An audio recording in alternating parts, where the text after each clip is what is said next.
colder today. It's not cold. I could sleep out here. I didn't know your ancestors were icicles. No, My little grizzly. I just built a fire. With what? I think I forgot. Bark, moss, shale rock is a starter. Don't ever forget it. But I thought you said you forgot. House After. I thought this was really, really powerful and really, really striking. I liked that you didn't get the full story at the very beginning, that you kind of are stumbling your way through it until the end, when you kind of get the full picture right before the end of the film, which I thought was really, really lovely, because then you stayed really in the moment trying to figure it out, which I thought was well done.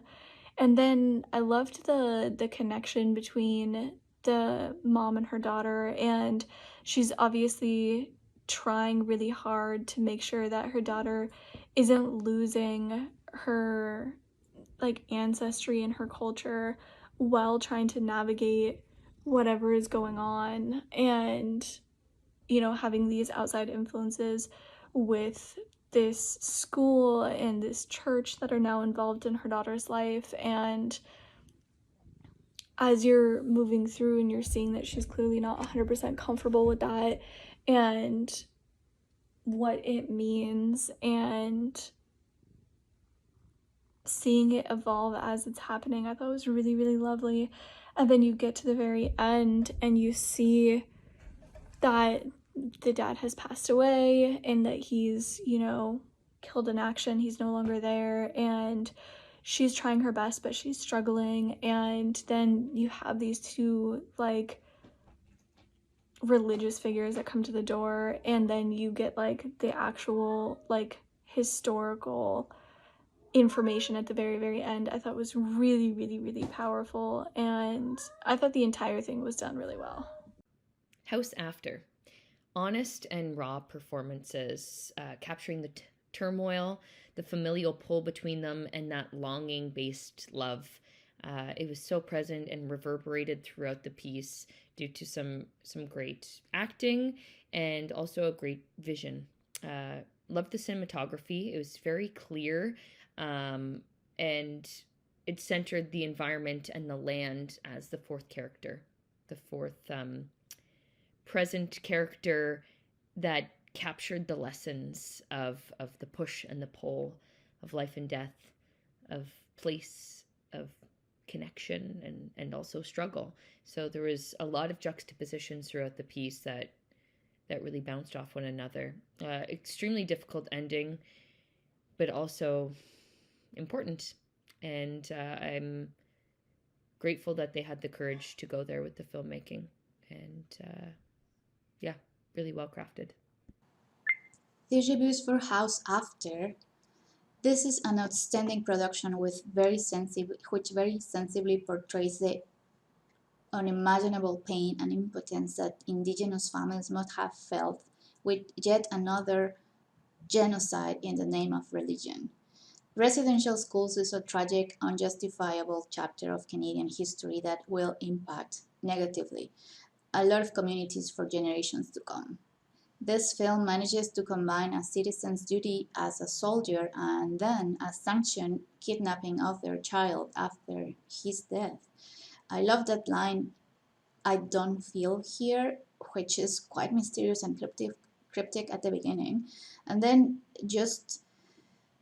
they bring us back to the reality of this, showing a real school at the end that then thankfully was demolished. And it is a short film, quite tragic, but very sensibly approached. I thought this was a really interesting and important piece. Really well told drama. Really an important and topical underlying sort of setting. I thought it was really well written and constructed, and great performances there. All in all, just really thoroughly enjoyable piece. So yeah, great work. House After. This was really well done. I loved the camera angles. I thought that they were really interesting, and all of the cinematography in this was beautiful, especially the stuff in the woods that they did. It was gorgeous. I loved the relationship between the mother and the daughter. I thought that that was a really, really cool relationship between them.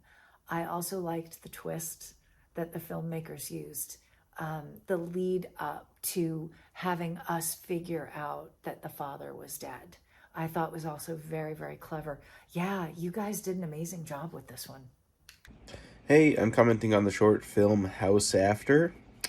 I thought it was really impressive the way that you sort of took this film to a really, I think, devastating place by the end of it. I was confused at the outset for sure, but I felt like you had me mostly asking the right questions, and that did a lot to keep me interested and intrigued and, you know, wanting to learn more about what I was seeing and what was going on.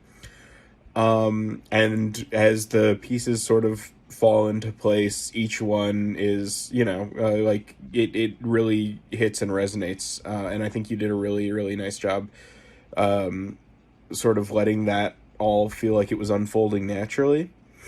My only thing, I think, is I had a really tough time sort of situating this in time and place, and I was basically the entire time trying to figure out if I was watching like something in the vein of The Handmaid's Tale, or, you know, something that's happening now, or something that was happening in the past. And I think if you could just find a way to, I guess, clarify where we are and, you know, when we are and kind of the situation, I think this will really resonate and really shine a light on sort of the horror of residential schools and their pretty terrible legacy. But yeah, nice work on this.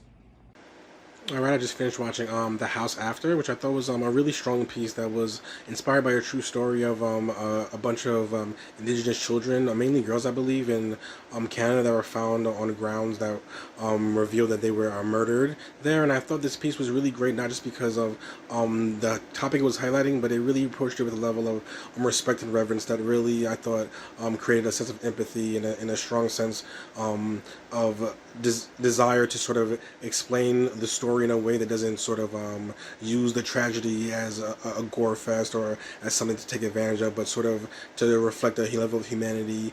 And I thought the piece really worked well with the matching of the music and cinematography. They really allowed the performances, especially with the young actor and the young female actor and her mother, to have a really strong dynamic that carried the entire film. They really gave a three-dimensional feeling to not just the story of people dying, but who they were when they were alive. And I thought the piece was really great in humanizing the concept and sort of not shying away from the darkness of what was going on, but also wanting to highlight the beauty of these characters while they were alive, in particular the younger girl. I thought the piece was very well done. It had a great sense of silence and silence. I'm sorry if I said it twice. A sense of silence and pacing that really matched a mood that created a very enthralling feeling that really let you get deep into the piece and follow along the entire way. So I ended up enjoying it quite a bit and thought it was a very insightful and important type of piece, especially given the influences in which inspired the piece. So I ended up enjoying it.